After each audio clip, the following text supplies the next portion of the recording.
Saat ini berbagai isu baru menuntut satuan pendidikan menyiapkan kurikulum yang membantu murid untuk menghadapi dunia yang penuh dengan tantangan. Kurikulum merupakan pedoman penyelenggaraan kegiatan pembelajaran untuk mencapai tujuan pendidikan tertentu. Bahwa kurikulum yang baik adalah kurikulum yang sesuai dengan zamannya. Kurikulum bersifat dinamis dan terus dikembangkan atau diadaptasi sesuai konteks dan karakteristik murid demi membangun kompetensi sesuai kebutuhan mereka kini dan masa depan. Kini murid kita tidak hanya memiliki buku-buku perpustakaan sebagai bahan referensi. Berbagai materi bacaan dapat mereka jangkau melalui internet, termasuk referensi dari perpustakaan-perpustakaan terbaik di dunia.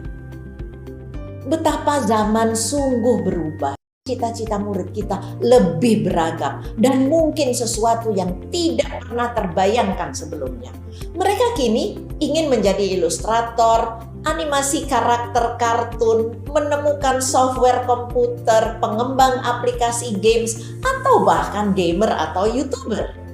Perubahan-perubahan tersebut hanyalah sebagian contoh yang tentu membuat kita sadar dunia ini ternyata memang terus berubah.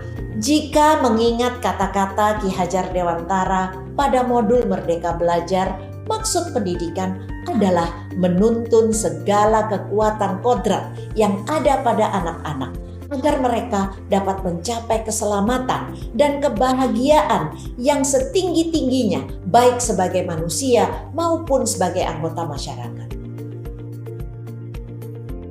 Maka demi menuntun kodrat murid-murid kita, pembelajaran termasuk kurikulum yang kita selenggarakan juga harus terus menyesuaikan dengan kebutuhan mereka. Sebagai guru, kita harus belajar terus untuk mengikuti dan memahami tren kehidupan murid kita yang tergolong generasi Z dan Alpha.